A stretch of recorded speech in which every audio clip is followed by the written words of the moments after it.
إن الحمد لله نحمده ونستعينه ونستغفره ونعوذ بالله من شرور أنفسنا ومن سيئات أعمالنا. من يهدئ الله فهو المهتدي ومن يضلل فلا هادي له. وأشهد أن لا إله إلا الله وحده لا شريك له، وأشهد أن محمدا عبده ورسوله صلوات ربي وسلامه عليه. فإن أصدق الحديث كتاب الله، وخير الهدي هدي محمد صلى الله عليه وسلم، وشر الأمور محدثاتها، فإن كل محدثة بدعة، وكل بدعة ضلالة، وكل ضلالة في النار. نعوذ بالله من النار. أما بعد، أقول الله سبحانه وتعالى وباتي تشيرون سبحيتي عويفوا أبلا الله سبحانه وتعالى kí ó gbà ní ìjọsìn ní ọwọ́ wa, ó sì jẹ́ kí ọ̀pọ̀lọpọ̀ rẹ̀ láyé ọ̀làkùnrin Hayyul Qayyum. Eléyìí ni ìtẹ̀síwájú níbi ìdánilẹ́kọ̀ọ́ wa èyí tí a máa ń ṣe fúnra wa ní ọjọ́ òní lórí tírà àti àpèjọ tírà náà ní Umdatul Ahkam. Nínú agbára Ọlọ́run Ọba Subhanahu wa Ta'ala, Ọlọ́run Ọba kò kára pé kí a ní ìjókòó náà ní ọ̀sẹ̀ tó lọ. Pẹ̀lú ògo Ọlọ́run Ọba Subhanahu wa Ta'ala, ibi tí a dánu dúró sí before ìgbà yẹn náà ni a ti máa gbé hadith náà nù. Ṣùgbọ́n ká tó bẹ̀rẹ̀ hadith náà, a pera wa sí àwọn àkíyèsí kọ̀ọ̀kan nígbà bíi pé kí Ọlọ́run Ọba Subhanahu wa Ta'ala tó sọ fún gbogbo ayé ní pé fadhakkir fa inna dhikra tanfa'ul mu'minin. Pé ẹ̀yin olùgbàgbọ́ òdodo, ẹ máa ṣe ìrántí fúnra yín. Torí ìrántí tẹ́ máa ń ṣe fúnra yín yìí, ó máa ń ṣe àǹfààní fún àwọn tó bá ní ìgbàgbọ́ lódodo. Nínú àwọn abala tó yẹ kí a tún mójútó, tó dẹ̀ yẹ sí wípé àríwá àsìkò báyìí, àwọn àfáà máa ń pè é ní ghanimatun lil mu'minin. Pé àsìkò tí mùmínì máa ń fa ọrọ̀ látọ̀dọ̀ Ọlọ́run Ọba Subhanahu wa Ta'ala ní àsìkò táwa yìí. Kí lásìkò náà? Òun náà ni pé a rí i pé òru wa ó ti ń gùn ju bí ó ṣe wà tẹ́lẹ̀ lọ. Sòlé ń túmọ̀ sí pé tí òru bá ti ń gùn ju bó ṣe wà tẹ́lẹ̀ lọ, a jẹ́ sí pé àǹfààní ni fún ẹni tó bá jẹ́ mùmínì láti lè máa dìde lóru, láti lè máa kírun fún Ọlọ́run Ọba Subhanahu wa Ta'ala. Tó jẹ́ sí pé bá ṣe wà àsìkò yìí nìkan, ibi tí òru náà gùn dé, kéèyàn jí láago 5 lásìkò táwa yìí, sára lè fi máa ṣe qiyāmu layl ni. Àyíká tí a ṣe ní qiyāmu layl kan tó kó ṣubú fè, kò ṣe nǹkan kékeré. Kódà kéèyàn jí ní after 5, so twenty náà lè fẹ́ bẹ̀rẹ̀ qiyāmu layl, pàápàá jùlọ bóyá àwa tí ò tíì mọ lára tẹ́lẹ̀, àbá tó yẹ sí pé à ń gbìyànjú kọ́lọ̀ Ọba Subhanahu wa Ta'ala fi ràn wá lọ́wọ́ náà ni. So àsìkò yìí, àsìkò tí ẹ kí a mójútó púpọ̀ ni. So kí láti máa fi dìde fún qiyāmu layl. So lè gbọ́ òwe ẹ ṣe kùn yẹn opportunity ni fún wa. Allah Subhanahu wa Ta'ala sọ fún wa ní Suratul Anbiya kọ́ni, tọ́lọ́ bá ní pé huwa alladhi ja'ala al-layla wan-nahara khilfatan. Olùgbọ́ wọn Ọlọ́run Ọba òun ló ṣe òru àti ọ̀sán ní káwọn méjì fẹ́ kí ènìyàn kan máa gbàṣẹ lọ́wọ́ ara wọn. Khilfatan, káwọn kí ènìyàn kan máa rọ́pò ara wọn. Liman arada an yazakkara. Fún àwọn tó bá fẹ́ lérò àti máa fi rántí Ọlọ́run Ọba, opportunity ni fún wọn pẹ̀lú pé bóun ṣe ń yí tọ́sán náà ń tẹ̀lé. So àbí wọ́n sọ ṣe ń yí tó náà ń tẹ̀lé. Àwọn àṣùkù rọ̀ àbẹ̀fẹ́ sí pé kódà ó fẹ́ dúpẹ́ fọ́lọ́run Ọba Subhanahu wa Ta'ala náà ni. Torí ẹ̀ nínú abala tẹ́sí wọn dúpẹ́ fọ́lọ́run Ọba, òun náà ní kí ẹ̀ máa ṣe ìjọsìn fún un. Lórí ẹ̀ sí pé ó wá nínú hadith tí ìyàwó Aisha radhiyallahu anha tí wọ́n gbà wá, wọ́n ní Muhammad sallallahu alayhi wa sallam, ó máa ń dìde lóru títí tí ẹsẹ̀ rẹ̀ bí kí nìyẹn tó fi ń wú. Aisha radhiyallahu anha bèèrè lọ́wọ́ ìwà ànábì, ìwọ́n tó ti forí ẹ̀ṣẹ̀ tẹ́ kó tó sí Allah sallam, ẹ̀jẹ̀ tó sí tó ṣe ti forí jẹ̀ tó wáyé tó ti forí jẹ̀, wọ́n ló tún wá ń ṣe báyìí. Àlejò wa sọ pé afala akunu abdan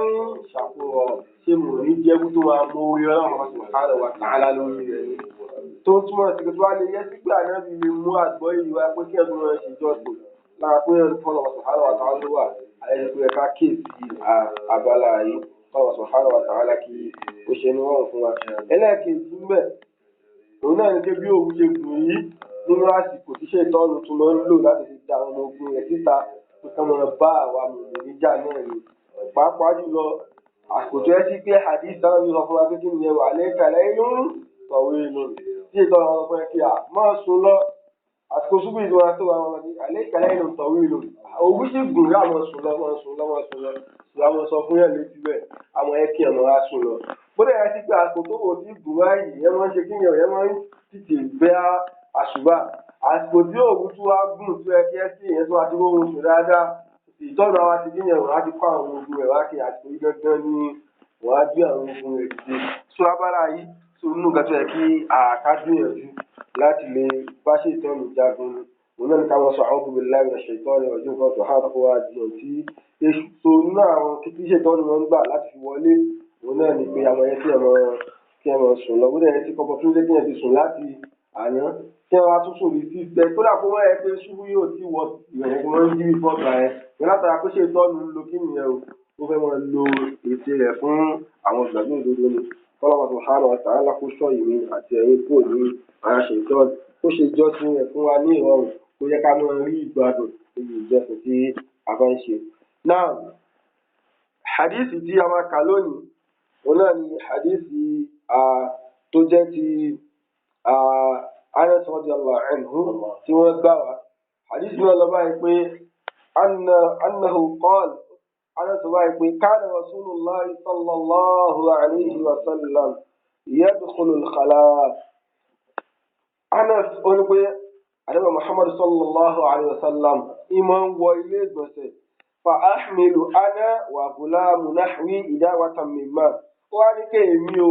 àti àwọn tó jẹ́ akẹgbẹ́ mi nínú àwọn kékeré àwọn ìkíníyẹn o a máa gbé omi dání fún fàyẹ̀sẹ́ńjì mímọ́ in wà ánẹ́zà a máa gbé omi dání fún wà ánẹ́zà a sì tún mú igi kékeré tí ò ní gùn púpọ̀ a tún mú dání fàyẹ̀sẹ́ńjì mímọ́ yóò wá fi omi tá a mú fún yẹn yóò ṣe kíníyẹn o yóò fi ṣe ìmọ́ra rawahu al-Bukhari wa Muslim Imam Bukhari àti Imam Muslim ni wọ́n gba hadith yìí wá. Àlàyé hadith yìí òun náà ní pé Anas radiyallahu anhu nínú àwọn tí wọ́n ti tọ́ máa ń ṣe khidma Ànábì Muhammad sallallahu alayhi wa sallam ni. So Anas nínú àwọn ọmọ tó yẹ sí pé ìyá wọn fà lọ́wọ́ lọ́sọ̀rọ̀ àwọn sàtàlá pé wọ́n ṣáàtì wọn bá ń ṣe khidma Ànábì ni tó yẹ sí pé òun náà kí ni ó rẹ̀ lè pé ó ń ṣe khidma Ànábì láyé khidma náà ni kí ẹ̀ kí ni ẹ̀ kí ẹ̀ máa sìn yàn kí ẹ̀ máa ṣe lẹ́sẹ̀ pé àmọ́ kí ni ẹ̀ á máa ràn yàn lọ́wọ́ kí ẹ̀ sì ké bí ọmọ ọ̀dọ̀ kí ẹ̀ máa ṣe fún yàn so kí ẹ̀ máa ṣe ọmọ ọ̀dọ̀ fún Ànábì Muhammad sallallahu alayhi wa sallam wallahi oríire ńlá ni tí ẹ sí pé ọ̀pọ̀lọpọ̀ àwọn sọ̀hábà ni wọ́n tara rẹ̀ di ẹni ńláńlá láyé àtàlùkìyà náà Anasi yìí sì gbà tó ṣe lójú kan rẹ̀ padà ṣàdúrà fún un pé òun àná wa Anasi ọlọ́run àkùsọ̀ ìmọ̀ ẹ̀ làwù olùwọ́lọ́wọ́ bá wà Anasi yìí o àkùsọ̀ ìmọ̀ ẹ̀ làwù bá jẹ́ kówó rẹ̀ pọ̀ wà àkùsọ̀ wàlàdà kó wá jẹ́ kí nìyẹn o wá ń ṣòro mí kó wá yẹ kí àwọn ọmọ kí nìyẹn o kí àwọn ọmọ rẹ̀ náà pọ̀ ẹ̀mí ṣàdúrà fún un. bó lè yẹ sí pé lábàlẹ̀ ẹlòmíì náà Abdullahi bin Abbas radiyallahu anhu òun náà lórí tí ó máa ń ṣe kí ni ó máa ń ṣe kí bímọ fún Ànábì Muhammad sallallahu alaihi wasallam alábì padà ṣàdúrà fún òun náà wọ́n fi ṣàlẹ̀ ìwọ ọlọ́run bá ìwọ ọmọ kékeré yìí alábì fọwọ́ alóra kí ni Allahumma allimhu ta'wil nígbà ìwọ ọlọ́run bá mi fún ọmọ yìí nímọ̀ tá a fi lè mọ tú al-Qur'an wọ́n ń ṣòro mí nù kó wá jẹ́ kí nìyẹn o kó wá jẹ́ kí àwọn ọmọdé rẹ̀ pọ̀ tọ́lọ̀ àwọn kùlàfáà tọ́padà wá ọ̀pọ̀lọpọ̀ àwọn tọ́padà jọba lẹ́yìn àtàwọn sọ̀hábà lọ tán àwọn ọmọ Abdullahi bin Abbas ló pọ̀ jù nù wọn. so tó túmọ̀ sí pé tí a máa ń ṣe kíndìmọ́ fún àwọn tó wá jáwé ẹni re tí a máa ń ṣe àtẹ̀yẹ̀ ń ṣe ìmọ̀ bá wọn gbọ́ bùkátà wọn nínú àwọn ọ̀nà tí a máa ń gbà rí dáadáa ni. Anasi òun ló wá gba hadith yìí wá ó ní annahu qala Anasi wọn bá yẹ pé kana Rasulullah sallallahu alayhi wa sallam tánà bí bá ti fẹ́ lórí kí nìyẹn o tó bá ti fẹ́ wọ yadkhulul khala tó bá ti fẹ́ wọ ilé ìgbọ̀nsẹ̀ àwọn bẹ́ẹ̀ lọ sí tó máa lọ ṣe ìgbọ̀nsẹ̀ náà ni fa ahmilu ana èmi o màá gbé dání wà gulamu nahwi idawatan min ma àtàwọn tájọ jẹ́ akẹgbẹ́ náà àwọn kékeré àjọ máa gbé omi dání fún wàhánàzà a tún máa mú igi náà dání fún fàyẹ̀sẹ́ǹjì bèlmọ́ yóò wá fi omi náà yóò fi ṣe ìmára. nínú àwọn àǹfààní tá a rí mú kọ́ nínú hadith yìí òun náà ní wípé ẹni tó fẹ́ lọ ṣe ìmára a máa ń múra dání a máa ń bomi dání ni kò ní yẹ sí pé yàtọ̀ wá ti gbé ilé ìgbọ̀nsẹ̀ tán tá a ti ṣe ìgbọ̀nsẹ̀ táwọn ẹ̀sán máa wó mi káàkiri àbíkẹ́ ẹ̀sán máa dìde kúrò níbi ìgbọ̀nsẹ̀ tí à ń ṣe so eléyìí kò sí ń dáa tó ká jókòó ká pé a ti gbé àwọn nǹkan tó fẹ́ lò láti ṣe ìmọ̀ra dání ó wá ní kí àwọn máa gbé omi dání fún un tó túmọ̀ sí pé ó ti gbé omi yẹn dání pé pọ́n gbé lọ bá níbi tí ó ti lọ ṣe ìgbọ̀nsẹ̀ tó wá ní lọ ṣe ìgbọ̀nsẹ̀ àwọn máa gbé omi yẹn tẹ̀lé tó wá ní ìdílé tán àwọn àyíkí ni wọ́n máa gbé omi fún wọn á sì padà ní wọn á padà ń tiwọn. ó wá ní ipò akéṣe wọn láti máa gbé fún náà wàhánàzà á tún máa fún ní igi kékeré kan. Ibi kékeré yìí làwọn àfáà ti wá ní ọ̀rọ̀ tó pọ̀ pé kí ni ànábì wọn fi igi kékeré yìí ṣe. Nínú wọn gbà yí pẹ̀lú ìgbà kí nìyẹn ó máa ń fi igi yìí ó máa ń ti bọ̀bì sí ó máa ń fi sí ààlà ibi tó wà níbẹ̀ lọ ṣe ìgbọ̀nsẹ̀. So pé tí pé tó wá ń bọ̀ á tó àti rí igi yìí á ti mọ̀ pé no ẹnìkan ń ṣe ìgbọ̀nsẹ̀ mẹ́ẹ̀ kò ní kí nìyẹn kò ní lọ́nà ọbẹ̀ láti kí nìyẹn bóyá ká lọ rí ẹni tó ń ṣe ìgbọ̀nsẹ̀ nínú àwọn táwọn kan sọ nìyẹn. Àwọn afáàní ọ̀pọ̀ kéèké ló máa ń fi igi yìí ṣe àwọn oníké náà ó máa ń fi igi yìí ṣe kí nìyẹn ó máa ń tìbọ̀ nulẹ̀ á wá fi aṣọ kọ́ sílẹ̀ láti fi ṣe kí nìyẹn láti fi ṣe gàgá sókàn lè bá a rí. Àánú kẹta àwọn afáàní náà sọ náà ni kó máa ń fi igi yìí ṣe. Àwọn afáàní náà tó wá sọ pé nǹkan tó máa ń fi igi yìí ṣe òun náà ní kí ẹ tó sọ̀tọ́ látọ́ kí nìyẹn tó bá ṣe ìgbọ̀nsẹ̀ tán òun ń ṣàlùwàlá. Kò dẹ̀ sí tó bá ti lè mú ṣe kí nìyẹn tó bá ti lè mú ṣàlùwàlá tán á kírun á ṣe nọ́fílà bẹ́ẹ̀ ká méjì tó bá ti ṣàlùwàlá tán sọ wá ní kí wọ́n fi igi ṣe kí nìyẹn wọ́n fi ń ṣe sútọ̀ tó bá ti ṣàlùwàlá tán á kò lórí tó ti ṣe tó àyè ti gbọ̀nsẹ̀ tó ti ṣàlùwàlá tán á kò níbẹ̀ á wá mú igi yìí á sún síwájú tó ti lè ṣe ní ìkírun á wá ti bọ̀lẹ̀ á fi ṣe sútọ̀ kò dẹ̀ sí ìta aṣọ́gbẹ̀rẹ̀ yìí ó máa ń lo fi ṣe sútọ̀ òun ni ọ̀gọ̀ àwọn àfáà sọ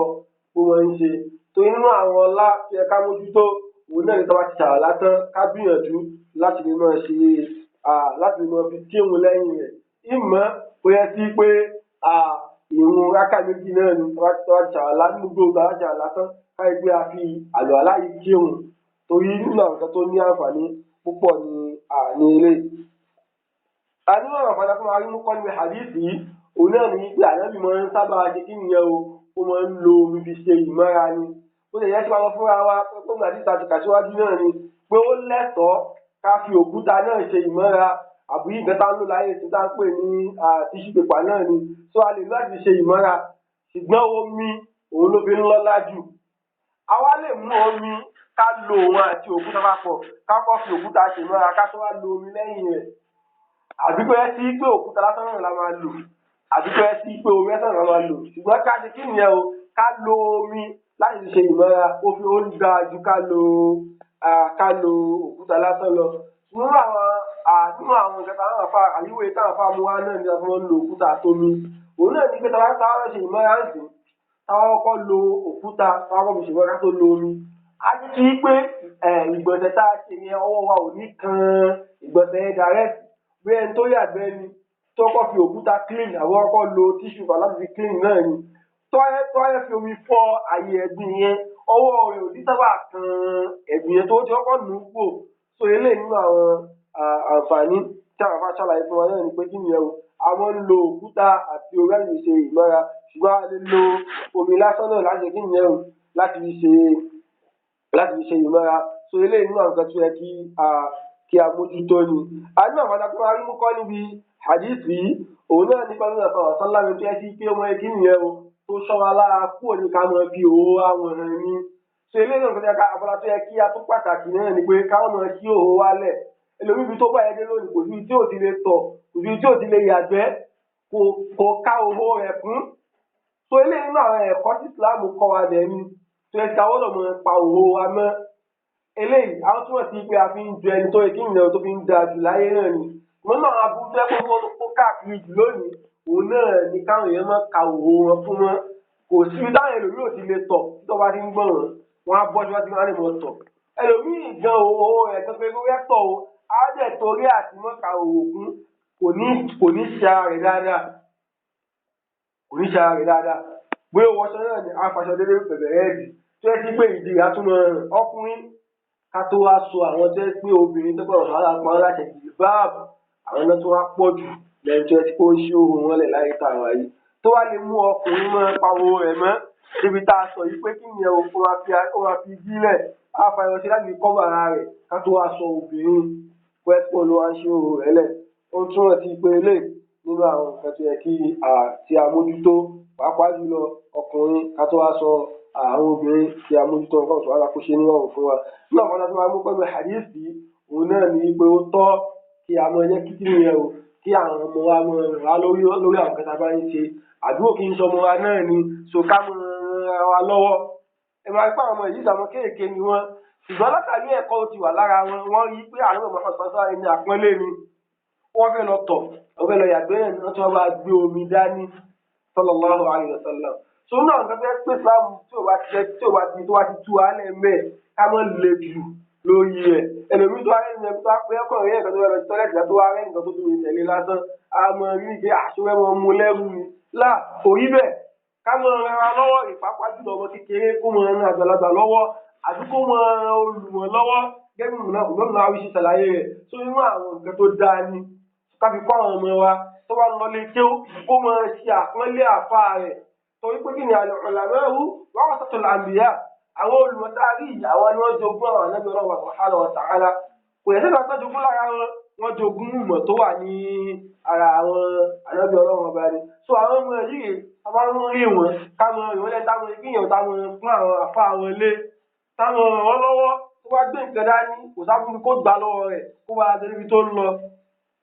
bí ẹ̀fà rẹ̀ ṣe nǹkan kan náà ni kó ràn lọ́wọ́ kó bá rẹ̀ ṣe nǹkan tó nínú àwọn ẹ̀kọ́ tó yẹ kí a rí mú kọ́ níbi hadisi yìí àgbẹ̀ àwọn ọmọ yìí kò tó wà lọ́pọ̀ òun nìkan gan ó ní ká náà wà gùlámù nahwi èmi àti ọmọ kékeré mi tóun náà kí nìyẹn o tàjọ wà níbi age tó yẹ kí àwọn afáàpẹ́ ọmọ owó ní àwọn kan pẹ́ Abdullahi ibn Mas'ud ní àwọn kan ní Abdullahi ibn Abbas ní ẹni tí wọ́n jọ wà ní ibẹ̀ so láwọn jọ gbé omi àwọn jọ mú igi dání fún àwọn sọ̀tọ́lá náà ni so eléyìí nínú àwọn kan tó yẹ kí a mójútó ni Allah subhanahu wa ta'ala tí ó ṣe ní ìrọ̀rùn fún wa. Náà hadisi ẹlẹ́ẹ̀kejì tí àátúkà ní abala yìí òun náà ni hadisi عن أبي قتادة الحارث بن ربيع الأنصاري رضي الله عنه أن النبي صلى الله عليه وسلم قال لا يمسكن أحدكم ذكره بيمينه وهو يبول ولا يتمسح من الخلاء بيمينه ولا يتنفس في الإناء رواه البخاري ومسلم. حديث لك أبو قتادة الأنصاري ولن تبع حديث يوا nínú àwọn àgbà ànsọ́rí ni àwọn olùkọ́ ànsọ́ òun náà làwọn tó yẹ sí pé àwọn muhajirun tí wọ́n ṣe ìjọ alọ́ba ní ìlú Mẹdínà òun ló gba hadith yìí wá kọ́lọ́ba ní yọ́nú sí. onípàdé Nabiyya sallallahu alaihi wasallam ó yà lẹ́yìn Muhammad sọ̀tàn ẹ̀rí yẹn o kọ́ ọ̀dọ́ sọ báyìí pé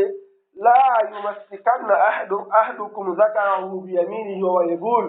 ó yà lẹ́yìn kí ẹnì kọ̀ọ̀kan mú yín o la yumassikanna ẹnì kankan ní yóò rọrọ mọ gbá nǹkan ọmọkùnrin rẹ̀ mú kó rọrọ mọ fi ọwọ́ ọ̀tún rẹ̀ gbá nǹkan ọmọkùnrin rẹ̀ mú wọ́n wáyé bú ìgbà tó bá ń tọ̀ wala yatamassahu min al-khala'i biyamini kò sì gbọdọ̀ mọ fi ọwọ́ ọ̀tún rẹ̀ kí nìyẹn o kó mọ fi ọwọ́ ọ̀tún rẹ̀ ṣe ìmọ́ra nígbà tó bá kí nìyẹn o tó wà ní ilé ìgbọ̀nsẹ̀ wala yatanaffasu fil ina' kò sì gbọdọ̀ mọ kí nìyẹn o gbọdọ̀ mọ mí sínú aha àbí sínú kọ́ọ̀pù. eléyìí hadithi yìí àánú ẹ̀kọ́ tá a bá rí mú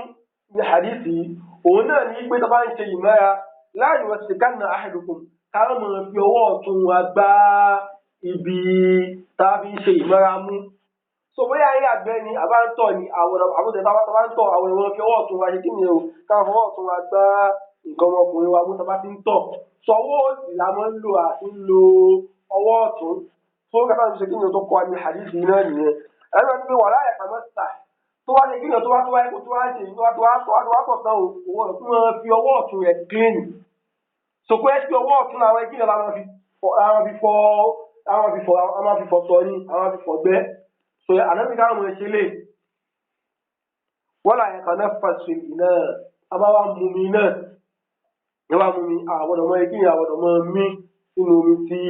a bá mu tó tá fẹ́ mú mi àá gbé omi àá mu tó bá fẹ́ mí àwọn àgbẹ̀ kúrò lẹ́nu tó bá fẹ́ mú àá tún gbé padà àá tún mú tó bá fẹ́ mí àá tún kíni àá tún máa dá padà so a ní mọ mí sínú omi tá à ń mu so ilé ìwé pàtàkì púpọ̀ ẹ máa wò ó sí àdìsí yìí sìn ẹ̀kọ́ mẹ́ta gbàǹkan jùlọ rí mú bẹ̀ tó dẹ̀ sí pé ó yẹ ká mójútó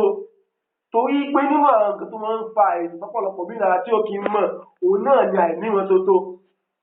sọ àìnímọ́tótó yìí tó máa ń fa àìsàn àwọn àdìgbò kiri kan kọ́lẹ́rà nìkan àwọn ẹ̀sìn tó jọba yẹn já tó tọ́padà sọ pé kí nìyẹn o ká mọ ní ìmọ́tótó so ìsìláàmù tàwa ti kọ́ wa kalẹ̀ ẹ̀wọ̀n àti kò wọ́n dáná ń já àwọn ẹ̀rẹ̀ tó ń pariwo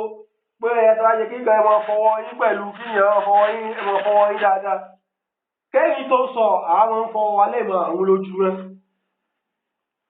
so ẹ̀ tó wọ́n ń kọ́ àwọn èèyàn ṣá máa fọwọ́ ẹ̀wù tí kìíní tó alágbára wọ́n ń kọ́ àwọn ṣá máa kí ni ẹ̀wù ṣá máa fọ ọwọ́ tó dẹ̀ sí pé àwọn ẹ̀rọ ń bú àwọn kan pé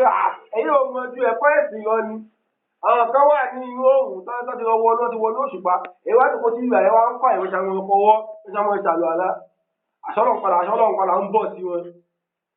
ọlọ́pàá àwọn akọ ogun ẹlẹ́kọ̀ọ́ ọlọ́pàá àwọn akọ ẹ̀rọ ṣàmú fọwọ́ pé àyẹ̀wò akọ fọwọ́ yí báyìí wọ́n á ṣe fídíò káàkiri ẹ̀wọ̀. so ó túmọ̀ sí pé Ọlọ́run subhanahu wa ta'ala ló nímọ̀ ju gbogbo kẹta mọ̀ lọ. ẹ̀kọ́ tí Ìsìlámù kọ́ wa ta bá lò ọ̀pọ̀lọpọ̀ oore lábára rí níbẹ̀ láti sọ fún wa pé kí ni o káwọn ọmọ ìkíni káwọn ọmọ gbá nǹkan ọmọkùnrin wa mú tí a bá yẹ kí ni o tí a bá ń tọ̀ tó ká lọ owó òsì láti kí ni o láti fi gbà mú wàhálà ẹ̀sọ́mọ́sà tó a tún fẹ́ kí ìnira jẹ́ pé a fẹ́ fọ ìjù a fẹ́ fọ ojú ara wa náà ni káwọn ọmọ ìkíni káwọn fi ọwọ́ ọ̀tún fọ̀ ọwọ́ òsì la máa ń lò a kì í lọ́wọ́ ọ̀tún sórí ẹ ti pé ìsìlámù pàtàkì ọwọ́ ọ̀tún wa púpọ̀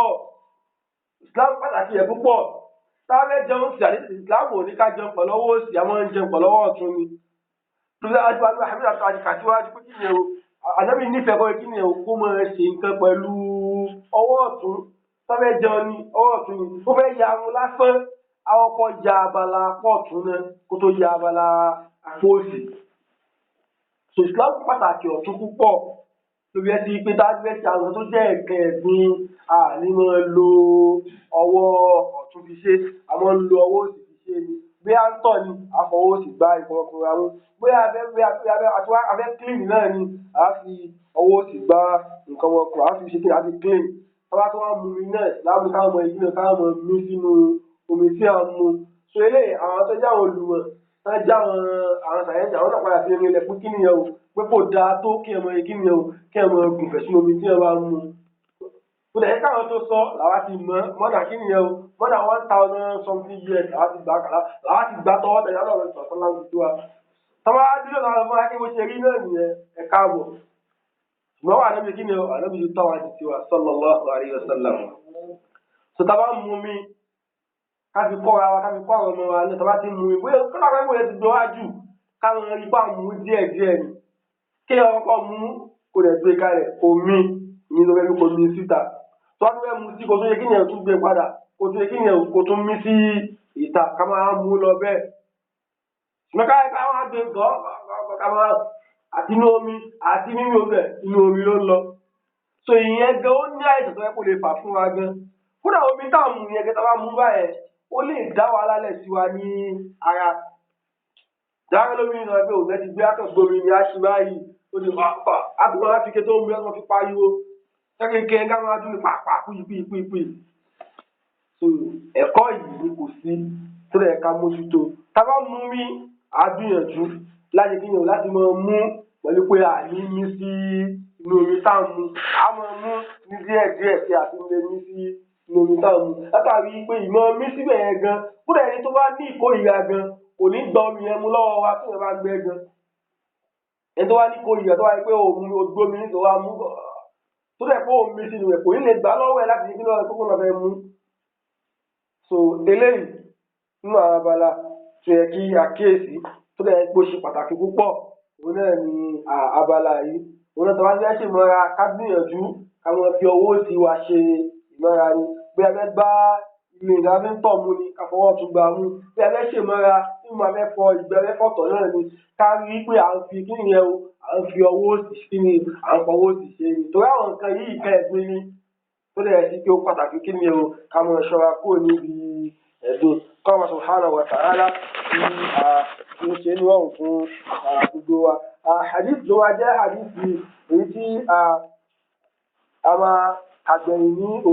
òun náà ni hadith Abdullahi bin Abbas radiyallahu anhu òun náà ni hadith Abdullahi bin Abbas tí ó gbà wá ó ní قال النبي مر النبي صلى الله عليه وسلم بقبرين ó ní àwọn ọ̀sán tẹ̀rí yẹn ó yẹ kí yẹn ó gba ẹgbẹ́ sàárè méjì kan kọjá faqal ó wá sọ báyìí pé innahuma la yu'azzabani ó wá ní àwọn sàárè méjì tẹ̀rí yìí ó la yu'azzabani wọ́n yẹ kí nìyẹn o wọ́n ń jẹ ìyà lọ́wọ́ nínú sàárè tí àwọn sàárè méjì tẹ̀rí wọ́n ń jẹ ìyà lọ́wọ́ wàá yu'azzabani fi kabirin nǹkan tó wá ń jìyà lé lórí yìí wọ́n yẹ pé nǹkan tẹ́ pé ó lágbára púpọ̀ gẹ́tọ́ àwọn tuntun ní wípé gẹ́tọ́ ń ṣiyẹn pé wíwá kẹ́kọ̀ọ́ wípé gẹ́tọ́ ń jìyà fún yẹn pé wíwá kò ṣe tẹ̀bí rọ̀ nínú àwọn ẹ̀ṣẹ̀ ńláńlá o ṣùgbọ́n nǹkan tí ó yẹ sí pé ń lágbára àti ṣọ́ ara wọn kúrò níbẹ̀ ni fẹsẹ̀ wa lọ ń kó sínú rẹ̀ ó wá ní pé àmọ́ àdúhùmọ̀ ẹ̀ wá ní ẹlẹ́wà ọkọ ni wọ́n tó ń fi àjẹnu sàárè o fàkànà láàyè sẹ́ńtì rúmínà ìbáwòlì ó wá ní gẹ́gẹ́ aláwọ̀kọ́ yẹn o kò yẹ kí yẹn o kò kí ń ṣọ́ra nígbà tó bá ń tọ̀ kò kí ń ṣọ́ kí ìtọ́wọ́ yẹn kí yẹn o kọ́nà tàkàrà rẹ̀ wá ṣe rí àwọn tọ̀ nítọ̀ pé kó wá lè tàbí ìrìnàkó tàbí lára ni kò ní ṣọ́ra kúrò mẹ́ wà á mọ̀ láàkà ẹ̀ wá rí ẹnìkan ìjẹ́pọ̀ náà ń jí àánú sàárè yẹn o fàkànà yamshi bin-namima ẹnìkan tó ń jí àyè o káàdà yamshi bin-namima èké àdúgbò ni ìmọ̀ ń sọ agbọ́tẹ̀lẹ̀ asọ̀fẹ́lẹ̀ nàmímọ̀ ni èké ni tójúbọlé ni àbíkẹ́ alẹ́ pé tí ẹ ti pé táwọn da àárín àwọn méjì rú ni torí nínú hadith mi tó wà nínú adabul mufti tí wọn Bukhari gbà wá wọn padà túmọ̀ nàmímọ̀ fún wa mẹ́ wọn ni al-masha'una bin-namima al-mufsidu bayna al-ahibba ẹni tó ẹ sí pé ó mọ ẹni tó máa ń gbé èké káàkiri bó ṣe wọ́n ń gbé káàkiri yẹn o ó mọ fi ṣe kí ni wọ́n fi ń ba àárín olólùfẹ́ méjì jẹ́ lórí ẹsí pé ọ̀pọ̀lọpọ̀ àlàyé àràfà mú wá lórí ọ̀rọ̀ yìí pẹ̀lú ọgọ́rùn wa subhanahu wa ta'ala tó wá di ní ọ̀sẹ̀ tó ń bọ̀ kọ́ ni lecture wa ni so a máa tún gbọ́ àlàyé mi lórí àwọn ọ̀rọ̀ tó yẹ sí pé àná ti sọ lórí abala yìí tó yẹ sí pé náà aburú tó yẹ ká kíyèsí òun náà ni nàmímọ̀ bí ó ti wá lè dé lónìí oníṣẹ́ méjì àgbọn ti ń gbé nàmímọ̀ wọbẹ̀ òṣìṣẹ́ àdúgbò nìkan mọ́ ẹlòmíràn ìwé oníṣẹ́ méjì àti àgbọ̀tẹ̀lẹ̀ àwọn asọ̀fẹ́lẹ̀ òun náà làwọn ṣiṣẹ́ rẹ̀ káàkiri wọ́n á ṣe voice ẹlòmí pé àmọ́ voice yẹn pé ìwọ voice yìí rèé o àwa mú voice yẹn o àwa ṣe rẹ̀ àwa àfihàn ẹ̀ wọ́n máa sọ̀rọ̀ fún wa ṣe voice sí àtúmọ̀ á ṣe voice note sí ẹlòmíì náà tó lè fún òun náà ṣe voice note yẹn pẹ̀lú pé mo sọ nǹkan báyìí fún ẹ àwọn á ṣe voice note yẹn pẹ̀lú ẹlòmíì náà àwọn ṣe rẹ̀ ẹlòmíì náà so ilé náà abala tó yẹ kí àti ẹ̀ka kíyèsí ni ó lè wà ọ̀ àmọ̀ àkàn ẹ̀wà rẹ̀ nìkan tó náà ń di àlùsàárè yẹn o kàkà rẹ̀ yẹn ṣe ìbìnàmí mọ̀ òun náà yẹ kí nìyẹn o ó máa ń gbé èké káàkiri ni aláwọ̀ pé fa àhàdà jaridatan kó tọ́ba aláwọ̀ kí ni aláwọ̀ wa mú ewé tútù fàṣàkọ̀hà bìnnìfẹ́ pàtó wa mú igi tútù yẹn ó wá kan igi yẹn sí méjì ó já igi ni ó mú igi ewé ó wá kí nìyẹn o ó wá já sí méjì fàgárọ̀tà fi kulli qabrin wahida ó wá kí nìyẹn wà tó wá gé igi méjèèjì yẹn tó kan sí méjì ó ti igi kan bọ́nu sàárè kan ó ti igi kan bọ́nu sàárè kan so ó mú igi tútù ẹ̀ kíyàn ó ti bọ́nu sàárè kọ̀ọ̀kan sàárè kan náà ń jìyà lọ́wọ́ ẹ̀ wọ́n ní ya Rasul faqalu ya Rasulullah wọ́n lè wà nábì ọlọ́run ọba o wà nábì ọlọ́run ọba lima fa'alta hadha kí ló fi ṣe lé kí ló fi ṣe mẹ́ẹ̀ nábì mú igi ó ti bọ́nu sàárè kọ̀ọ̀kan wọ́n ní kí ló fi ṣe qala pé la'allahu yukhaffifu anhuma ma lam yabasa wọ́n á ní kékeré nìyẹn o nǹkan tí mo ṣe yìí mo fi sínú sàárè méjì nínú nǹkan mo lérò pé kọ́lọ̀ wáyé kí ni kò fi dín ìyàwó ọkùn títí tìgì yóò bá yé kí ni yẹn o tí o bá ti gbẹ ọwọ́ àwọn Bukhari yìí wà Muslim wọn Bukhari àti Muslim ló gba hadith yìí wá. so ó túmọ̀ sí pé ọ̀pọ̀lọpọ̀ àǹfààní wọn mú níbi hadith yìí jàǹdẹ̀rẹ̀ tí ò kí ń ṣàǹfààní kan nígbà tẹ́ ń lò lọ́nà ni pé aláwọ̀kọ́ ni pé àǹfààní wọn kó mọ̀ ní pé kí ni ìyà ń bẹ nínú sàárè fáwọn tí wọ́n sọ pé kò sí àánú sàárè tí wọ́n ń wò nínú ọpọlọ wọn pé àwọn lè pọ́sibù ìyà wà nínú sàárè ọlọ́kọ̀ ṣọ́ wa kó mẹ́rin so ìyà wà nínú sàárè nínú àwọn ẹ̀rí tó clear kíkó ní dáwọ́tún òun ní àdìsí yìí wà wọ́n mú kárí gbé jáde wọ́n mú sí ìmúgbé jáde ìyà wà nínú sàárè ọlọ́wà sọ̀rọ̀ àwọn àtàkùn wa ní gbé yíyà kú fáwọn ìyá tó máa ń jìyà lọ́wọ́ ó dẹ̀ ṣáwà náà kúrò níbi ìyà nínú sàárè nínú àwọn àtàkùn wa rí mú kọ́ni àdìsí òun náà ni àánú àtàkùn ní fáwọn ìjọ rẹ̀ lára àánú náà ló gbé tó fi ṣerú nǹkan báyìí pé àwọn ènìyàn ń jìyà lọ́wọ́ kò wá fi òye lẹ́gbẹ́ pé àwọn ń jìyà lọ́wọ́ kó àwọn lọ ó tún ṣe nǹkan tó máa mú ìyà wọn kí nìyẹn o ìyà wọn fi ní fúfú yẹ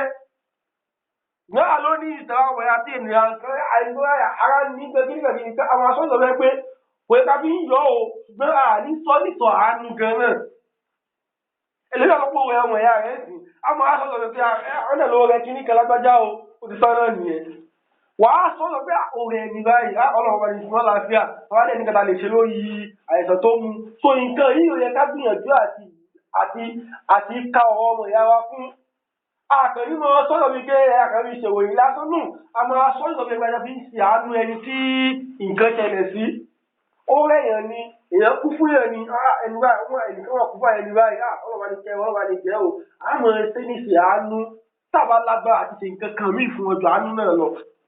káàbí kí ni o káàbí jẹ náà Muhammadu sallallahu alayhi wa sallam so eléyìí náà tó yẹ ká gbìyànjú láti mọ ìdúró ní ti rẹ̀ ní tábà ń tọ̀ káwọn ọmọ jẹ́ kí tọmọ ta sí wa lára tábà ń tọ̀ àbẹ́rẹ́ àjọ náà ní káwọn ẹ̀kọ́ wọn ta sí wa lára torí kí tọmọ ta sí ẹ̀ lára kí ẹ̀ wọn ta sí ẹ̀ lára nínú àwọn nǹkan tó wọn ń fa ìyanu sàárè ni kọ́lọ́ kó sọ wa ń bẹ̀ so ilé ìwé ká gbìyànjú láti kí nìyẹn o láti mójútó sọ́nà àgbàdo tó wá nínú àdìsí yìí àlàyé tó wá náà ni pé tí àwa náà wá lẹ́tọ̀ọ́ abárí sáré káwa ìkíni yẹn o káwa já igi sí pé kálíbà kí igi ẹlẹ́wà tó lè bá fi mú ìyá ẹ̀yẹ ní fúfú yẹn so èyí tó rinlẹ̀ náà àwọn àfa òun náà ni pé kò lẹ́tọ̀ọ́ fún wa